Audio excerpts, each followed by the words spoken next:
Hello दोस्तों, कैसे आप सब? आशा करता हूँ अच्छे होंगे। चलिए स्टार्ट करते हैं। केमिस्ट्री का एक लास्ट टॉपिक ही बचा हुआ है कि देखिए गैसों का नियम यानी गैसेस लॉ। तो गैसेस लॉ 3-4 लॉ है और उसमें से हम लोग पढ़ेंगे मेनली आइडियल गैस इक्वेशन को कैसे प्राप्त करते हैं उसके बारे में समझने का प्रयास करेंगे। और इसे एग्जाम में काफ़ी क्वेश्चन पूछा जाता है, इसलिए इसको समझने का प्रयास करते हैं। देखिए गैसेस लॉ में सबसे पहले नियम आता है बॉयल्स लॉ यानी कि बॉयल का नियम। बॉयल एक साइंटिस्ट थे, उन्होंने गैस के नियम के बारे में कुछ नियम बताए थे।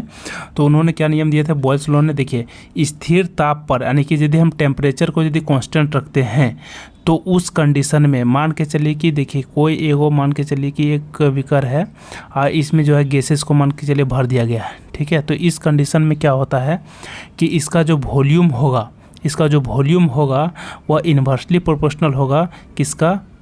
प्रेशर का, ठीक है। यदि इसका हम लोग क्या करते हैं टेम्परेचर को यदि कांस्टेंट रखते हैं तो इस कंडीशन में इसका जो वॉल्यूम होगा इन्वर्सली प्रोपोर्शनल होगा किसका? प्रेशर का। तो इन्होंने ये नियम दिया था, किसने? बॉयल्स ने। तो बॉयल्स लॉ क्या कहता है? एग्जाम में पूछा जाता है बॉयल्स लॉ में क्या स्थिर रहता है या फिर कांस्टेंट क्या रहता है? तो बॉयल्स लॉ में याद रखिएगा टेम्परेचर यानी T4C, T इक्वल टू क्या हो जाएगा? C, यानी कि T जो होता है कांस्टेंट रहता है, C4 क्या हो गया? कांस्टेंट यानी स्थिर रहता है। तो उस कंडीशन में वॉल्यूम जो होगा इन्वर्सली प्रोपोर्शनल होता है किसका? प्रेशर का, मतलब दाब का, यानी आयतन जो होता है दाब का व्युत्क्रमानुपाती होता है, ठीक है। तो ये हो गया।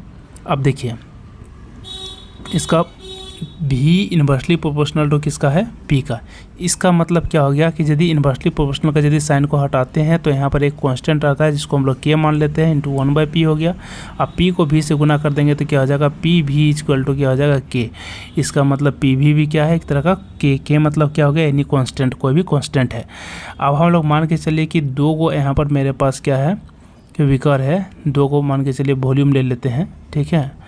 गैस में सिलेंडर लेते हैं जिसमें गैस भरा हुआ है। तो इस कंडीशन में इसका मान के चलिए प्रेशर इसमें P1 है और वॉल्यूम जो है इसका वो V1 है, ठीक है।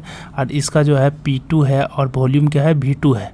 तो इस कंडीशन में P1 V1 इक्वल टू क्या हो जाएगा? आपका P2 V2 होगा, ठीक है।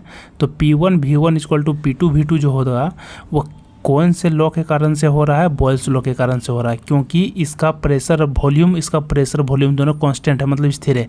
इसका मतलब P1 V1 equal to P2 V2। आप मान के चलिए कि P1 V1 पता है और P2 पता है तो V2 निकल जाएगा।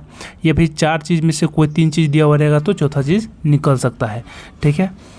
तो चलिए नेक्स्ट देखते हैं हम लोग चार्ल्स लॉ के बारे में। तो चार्ल्स लॉ में क्या कहता है? चार्ल्स लॉ का कहता है कि इसमें दाब कांस्टेंट रहता है, प्रेशर क्या होता है? इसमें कांस्टेंट रहता है और वॉल्यूम जो होता है ये डायरेक्टली प्रोपोर्शनल होता है, यानी कि अनुक्रमानुपाती होता है किसका? टेम्परेचर का, यानी कि ताप का। यानी वॉल्यूम डायरेक्टली प्रोपोर्शनल होता है किसका? टेम्परेचर का, मतलब आयतन ताप के अनुक्रमानुपाती होते हैं, ठीक है। ये नियम किसने दिया था? Charles law. चार्ल्स लॉ में स्थिर क्या रहता है? दाब, ठीक है। एग्जाम में यही पूछेगा चार्ल्स लॉ में क्या स्थिर रहता है?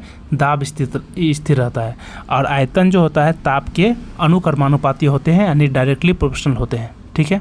तो इस कंडीशन में क्या फॉर्मूला बनेगा? देखिए यदि V जो है वह डायरेक्टली प्रोपोर्शनल है T का, तो हमें कांस्टेंट को यहाँ पर डायरेक्टली प्रोपोर्शनल साइन को हटाएंगे तो यहाँ कांस्टेंट आएगा K और इंटू T हो जाएगा। तो V और ये T को डिवाइड कर देंगे तो V/T इक्वल टू क्या हो जाएगा? K हो जाएगा कि नहीं? तो इस कंडीशन में क्या होगा कि देखिए कि V/T इक्वल टू क्या हो जाएगा? K हो जाएगा। अब मान के चलिए कि मेरे पास दो को जो है सिलेंडर है, ठीक है, और दोनों में गैस भरा हुआ है। इसका जो है वॉल्यूम मान ले चलिए V1 है और इसका टेम्परेचर जो है T1 है। इसका V2 है और इसका क्या है? T2 है। तो इस कंडीशन में क्या रहता है कि V1/T1 इक्वल टू V2/T2 हो जाएगा, ठीक है। क्योंकि अभी हम देख रहे थे V/T भी क्या था? कांस्टेंट के बराबर आ रहा था। तो इसका मतलब V1/T1 इक्वल टू V2/T2। इसमें 4 चीज़ों में से कोई भी 3 चीज़ पता रहेगा तो चौथा चीज़ हम लोग क्या कर सकते हैं? आसानी से निकाल सकते हैं। तो ये नियम किसने दिया था? चार्ल्स लॉ ने दिया था। तो नेक्स्ट हम लोग चलते हैं क्या? अवोगाद्रो नियम। अवोगाद्रो नियम किसने दिया था? देखिए अवोगाद्रो नियम के बारे में पढ़ेंगे पहले। अवोगाद्रो जो था वो खुद साइंटिस्ट थे अवोगाद्रो। उन्होंने एक नियम दिया था। उन्होंने क्या बोला कि ताप और दाब दोनों को हम कांस्टेंट रखेंगे।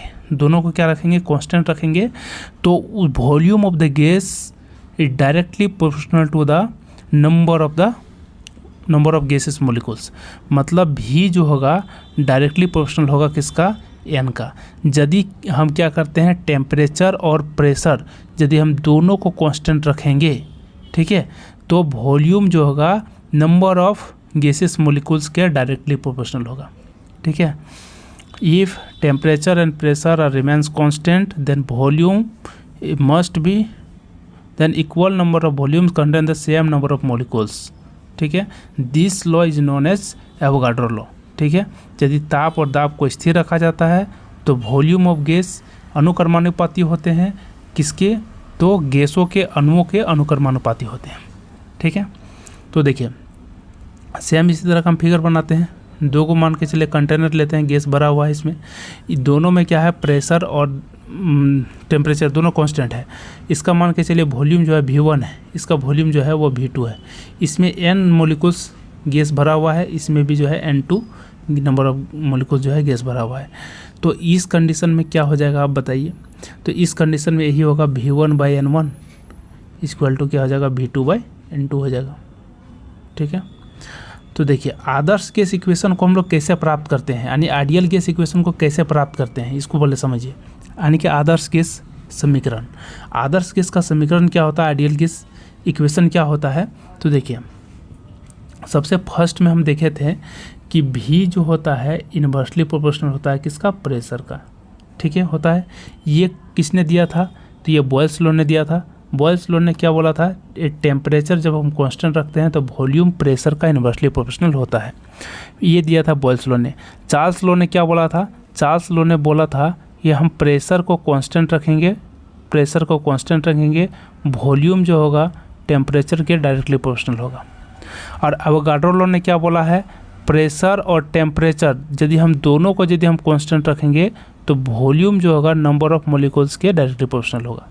अब हम तीनों को क्या करेंगे, देखिए यहाँ पर तीनों में कॉमन क्या आ रहा है, यहाँ पर भी भी है, यहाँ पर भी है, यहाँ पर भी है। भी इन्वर्सली प्रोपोर्शनल टू पी, भी जो हो रहा है टी के डायरेक्टली प्रोपोर्शनल है, और भी जो है डायरेक्टली प्रोपोर्शनल है किसका, एन का।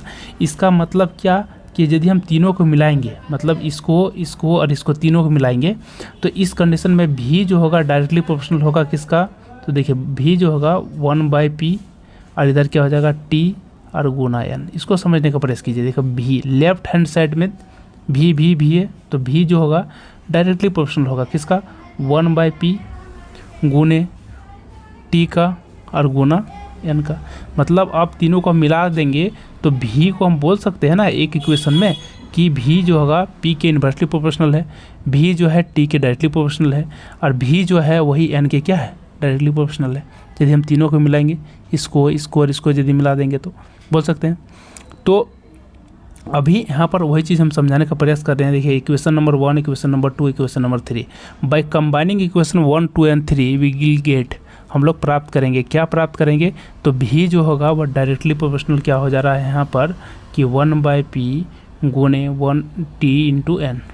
इसका मतलब भी इज डायरेक्टली प्रोपोर्शनल टू, यहाँ पर लिख सकते हैं एन टी, एन गुना टी गुना 1 एन टी बटे क्या हो जाएगा पी। यहाँ डायरेक्टली प्रोपोर्शनल का साइन को जैसे ही हटाएंगे तो इसके जगह पर एक स्थिरांक बैठता है, इसको यदि हटा देंगे तो यहाँ पर आर एक कॉन्स्टेंट बैठेगा, ठीक है। तो यहाँ पर क्या हो जाएगा, देखिए यहाँ पर आर जो है कॉन्स्टेंट आ गया है, तो अब P को जो है भी से गुना कर देंगे तो क्या हो जाएगा, पी भी इक्वल टू क्या हो जाएगा यहाँ पर NRT। आर क्या है यहाँ पर है आइडियल गैस कांस्टेंट, आदर्श गैस का एक स्थिरांक बोलते हैं हम लोग, ठीक है, स्थिरांक, ठीक है। तो यहाँ पर फॉर्मूला हमको क्या मिल गया है, यहाँ पर मिल गया है पी भी इक्वल टू NRT। यहाँ पर पी भी इक्वल टू क्या मिल गया, देखिए यहाँ पर भी इक्वल टू क्या था, आर एन टी बटे पी। अब पी को भी से गुना कर देंगे तो पी भी इक्वल टू क्या हो जाएगा, NRT हो जाएगा। जहाँ पर आर क्या है, एक गैस कांस्टेंट, इसको हम लोग बोलते हैं गैस कांस्टेंट या फिर आइडियल गैस कांस्टेंट। इसका जो वैल्यू होता है फिक्स्ड होता है, और इसका वैल्यू कितना होता है 8.314, याद रखिएगा, जूल प्रति मोल पर केल्विन, प्रति मोल पर केल्विन, ठीक है। तो यहाँ पर देखिए यदि एन क्या है, नंबर ऑफ गैसेस है ना, number of gases molecules, N की जगह पर यदि हम 1 मोल लेते हैं, यानी कि एक ऐसा सिलेंडर है जिसमें 1 मोल गैस भरा हुआ है, तो उस कंडीशन में n इक्वल टू 1 हो जाएगा, और 1 हो जाएगा तो पी भी इक्वल टू क्या हो जाएगा, RT हो जाएगा। तो 1 मोल गैस के लिए पी भी इक्वल टू क्या हो जाएगा, RT। आर का तो वैल्यू फिक्स्ड होता है 8.314, हमको क्या चाहिए, पी भी इक्वल टू टी, यानी कि 3 चीज़ में से कोई 2 चीज़ पता रहेगा, तीसरा चीज़ हम लोग क्या कर सकते हैं, निकाल सकते हैं कोई भी गैस का। ठीक है, यहाँ पर पी प्रेशर है, भी वॉल्यूम है, आयतन है, आर का वैल्यू इसका फिक्स्ड रहता है, टी मतलब टेम्परेचर हो गया। आप देखिए टी टेम्परेचर है, तो टेम्परेचर का ऐसा यूनिट क्या होता है, टेम्परेचर का ऐसा यूनिट ताप का केल्विन होता है, हम लोग जानते हैं। हम लोग ये भी जानते हैं कि यदि मान के चलिए कि डिग्री सेल्सियस में कोई चीज़ लिखा हुआ है, उसको केल्विन में चेंज करना है, तो उसको क्या करते हैं हम लोग 273 से जोड़ देते हैं। 273 से जोड़ देंगे तो केल्विन में कन्वर्ट हो जाएगा। जैसे 0 डिग्री सेल्सियस है, इसको 200 उसको केल्विन में चेंज करना है, तो 0 डिग्री सेल्सियस को केल्विन में चेंज करने के लिए 273 से जोड़ देंगे तो क्या हो जाएगा, 273 केल्विन हो जाएगा। इसीलिए हम लोग बोलते हैं 0 डिग्री सेल्सियस बराबर 273 केल्विन। एग्जैक्ट लिखना है तो 273.15 केल्विन होता है ना। और यदि फिर उसका उल्टा, यदि मान के चलिए कि आपका मान के चलिए 500 केल्विन है, अब बोलेगा इसका डिग्री सेल्सियस में चेंज करना है, तो क्या करेंगे, 273 से माइनस कर देंगे, 273 से क्या कर देंगे, इसको माइनस कर देंगे, जितना आ जाएगा उतना डिग्री सेल्सियस हो जाएगा आंसर। इतना तो आप लोग जानते ही होंगे। देखिए अब क्या होता है, सामान्य ताप और दाब पर, सामान्य ताप और दाब पर 1 ग्राम अणु का आयतन जो होता है 22.4 लीटर होता है। इसको आप लोग याद रखिएगा, 1 ग्राम अणु का जो आयतन होता है वो 22.4 लीटर होता है। वॉल्यूम भी आपका क्या हो गया, फिक्स्ड हो गया। देखिए पी भी इक्वल टू फॉर्मूला था NRT। यदि हम R का वैल्यू तो फिक्स था 8.314, N का वैल्यू यदि 1 मोल गैस लेंगे तो 1 हो जाएगा।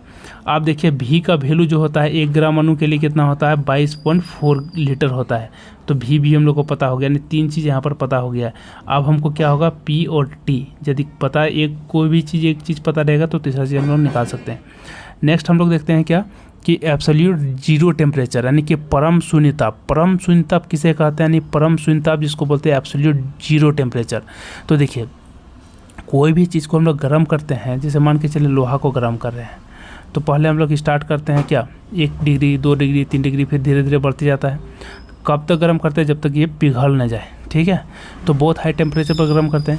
आप यही चीज़ सोचिए कि यानी कि हाई टेम्परेचर का कोई लिमिट नहीं होता, गर्म करते रहिए, पिघलते रहेगा, वो लाल हो जाएगा, लाल होने के बाद फिर वो पिघलने लगेगा, पानी से बहने लगेगा। मतलब हाई टेम्परेचर का कोई लिमिट नहीं है, हाई टेम्परेचर का कोई लिमिट नहीं है। लेकिन लो टेम्परेचर का मतलब माइनस, यानी कि नीचे डाउन होने के लिए एक टेम्परेचर होता है, फिक्स्ड होता है। कितना होता है, -273.15 डिग्री सेल्सियस से कोई भी वस्तु का ताप जो होगा इतना से कम नहीं हो सकता है। यानी कोई भी वस्तु का ताप लास्ट यदि जाएगा तो कितना जाएगा, -273.15 डिग्री सेल्सियस जाएगा। इसी को बोलते हैं हम लोग क्या, जीरो केल्विन भी बोलते हैं। इसी को जीरो केल्विन बोलते हैं, यानी कि जीरो केल्विन बोलते हैं। तो कोई भी वस्तु का ताप 0 केल्विन या फिर -273.15 डिग्री सेल्सियस से कम नहीं हो सकता है। इसीलिए इस टेम्परेचर को ही बोलते हैं हम लोग क्या, परम शून्य ताप। ठीक है, परम शून्य ताप यानी कि न्यूनतम संभव ताप। ठीक है, 0 केल्विन -273.15 डिग्री सेल्सियस। इस ताप पर मतलब -273.15 डिग्री सेल्सियस या फिर 0 केल्विन पर जितना भी गैस होता है सभी का आयतन क्या होता है, शून्य हो जाता है। सभी गैसों का आयतन क्या होता है, वॉल्यूम शून्य हो जाता है, यानी 0 हो जाता है, याद रखिएगा। नेक्स्ट हम लोग चलते हैं क्या, गैसों का विसरण। गैसों का विसरण कैसे देखिए, तो गैसों का विसरण किसको बोलते हैं, जिसको इंग्लिश में बोलते हैं डिफ्यूजन ऑफ गैस। डिफ्यूज हो जाना मतलब होता है मिल जाना, मतलब गैस जो होता है एक गैस दूसरे गैस के साथ मिलने जुलने की जो प्रवृत्ति होता है उसको क्या कहते हैं हम लोग, गैसों का डिफ्यूजन कहते हैं, गैसों का विसरण कहते हैं। ठीक है, इससे संबंधित यानी गैसों का विसरण से संबंधित नियम किसने दिया था, तो दिया था ग्राहम ने। याद रखिएगा, ग्राहम एक साइंटिस्ट है जिन्होंने गैसीय नियम दिया था। एक गैस दूसरे गैस के साथ मिलने की जो टेंडेंसी होता है उससे संबंधित नियम किसने दिया था, ग्राहम ने दिया था। उन्होंने बताया था कि ताप और दाब को यदि हम स्थिर रखेंगे, ताप और दाब को यदि हम स्थिर रखेंगे तो R1/R2, R1/R2 क्या है, गैसों के मिलने की दर है। R1/R2 क्या है, R मतलब रेट मतलब हो गया दर मतलब R1/R2 मतलब ये गैस नंबर 1 है, गैस नंबर 2 है, 2 गैस आपस में मिल रहा है तो उसके मिलने की जो दर होगा, यानी कि किस गति से, यानी कितना स्पीड से उन लोग एक दूसरे से मिलेगा, ये चीज़ निकालने के लिए हम लोग क्या करेंगे, तो उसका डेंसिटी को उसके डेंसिटी के व्युत्क्रमानुपाती होता है। ये नियम दिया था किसने, ग्राहम ने। या फिर उसके मास के व्युत्क्रमानुपाती होता है। ठीक है, जैसे देखिए कि R1/R2 यदि हम गैस R1 का निकाल रहे हैं उसके मिलने की दर, तो उसके व्युत्क्रमानुपाती होता है। तो R1 ऊपर में है तो D1 क्या हो जाएगा, नीचे हो जाएगा, तभी तो व्युत्क्रमानुपाती। व्युत्क्रमानुपाती मतलब होता है उल्टा, मतलब दो गैसों के मिलने की दर उसके घनत्व के व्युत्क्रमानुपाती होते हैं या फिर उसके द्रव्यमान के व्युत्क्रमानुपाती होते हैं, याद रखिएगा, ठीक है, उसके द्रव्यमान के व्युत्क्रमानुपाती होते हैं। तो R1 ऊपर में है तो D1 क्या हो जाएगा, नीचे। लेकिन व्युत्क्रमानुपाती होते हैं तो कैसा होगा, उसके वर्गमूल के घनत्व के व्युत्क्रमानुपाती होते हैं या फिर उसके द्रव्यमान के वर्गमूल के व्युत्क्रमानुपाती होते हैं। यानी दो गैसों के मिलने की दर उसके घनत्व के वर्गमूल के व्युत्क्रमानुपाती या उसके द्रव्यमान के व्युत्क्रमानुपाती होते हैं, ठीक है, उसके द्रव्यमान के वर्गमूल के व्युत्क्रमानुपाती होते हैं, ठीक है। तो यहाँ पे देखिए R1 ऊपर में है तो D1 नीचे आ गया, D2 नीचे है तो D2 के R2 नीचे है तो D2 क्या हो गया, ऊपर चला गया। तो यहाँ पर हम लोग देख रहे हैं क्या कि उसके जो रेट है, रेट मतलब R1 मतलब मिलने की जो दर है, R1 मतलब फर्स्ट गैस और ये दूसरा गैस, दोनों को हम कंपेयर कर रहे हैं, ठीक है। तो किस हिसाब से दोनों मिलेगा, तो उसका जो दर होता है उसका डेंसिटी के व्युत्क्रमानुपाती होते हैं। देखिए यहाँ R1 ऊपर में है, D1 यहाँ पर नीचे, R2 एंड D2 ऊपर में है, व्युत्क्रमानुपाती हो गया। और ये जो होता है डेंसिटी बराबर मास बटे वॉल्यूम होता है, इसलिए मास भी यहाँ पर ऊपर में हो जाएगा M2 और यहाँ पर हो जाएगा M1, ठीक है। अब देखिए कैसे निकालते हैं, इसको पहले समझते हैं। देखिए कैसे निकालते हैं, जैसे हम लोग देख रहे हैं RH मतलब हो गया हाइड्रोजन गैस की मिलने की दर, और R ऑक्सीजन से मिलने की दर, दोनों को हम कंपेयर करेंगे कि किसका कौन जो है तेज़ी से मिल जाएगा, मतलब एक गैस दूसरे गैस से तेज़ी से मिलेगा, उसको हम लोग कैसे निकालेंगे। तो देखिए सबसे पहले डेंसिटी तो हमको मालूम नहीं रहता है गैस का, लेकिन उसका मास के बारे में हमको मालूम रहता है।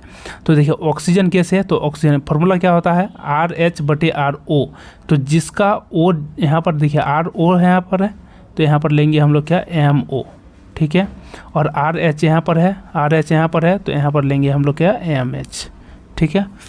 यहाँ पर O मतलब ऑक्सीजन का मास कितना होता है 16 और हाइड्रोजन का मास 1, इसका मतलब कितना हो गया 4/1, वर्गमूल से बाहर होगा तो 4/1 हो जाएगा। इसका मतलब अभी हम क्या निकाल लिए हैं यहाँ पर, अभी हम निकाल लिए RH और बटे RO बराबर निकाल लिए 4/1। अब इसको इधर से गुना करेंगे, है ना, गुना करते हैं तो क्या हो जाएगा, RH को 1 से गुना करेंगे तो RH, इसको कितना हो जाएगा 4 गुना RO हो जाएगा। इसका मतलब हाइड्रोजन गैस की जो मिलने की दर है वह ऑक्सीजन से कितना गुना है, 4 गुना है, ऑक्सीजन का 4 गुना है, ठीक है। हाइड्रोजन गैस की मिलने की दर कितना है, 4 गुना है, किसका, ऑक्सीजन से।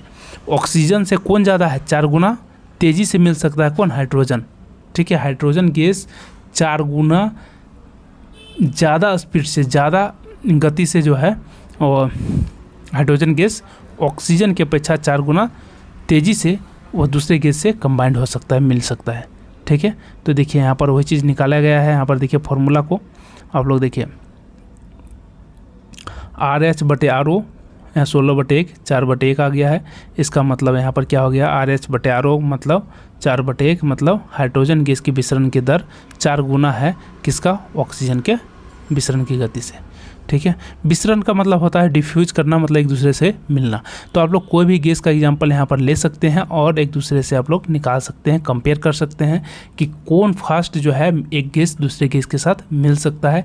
ये नियम दिया था ग्राहम ने, याद रखिएगा, वेरी इंपॉर्टेंट क्वेश्चन है और इससे कोई भी गैस के बारे में आप लोग निकाल सकते हैं, ठीक है, इसलिए निकाल सकते हैं। तो चलिए फिर मिलते हैं नेक्स्ट वीडियो में।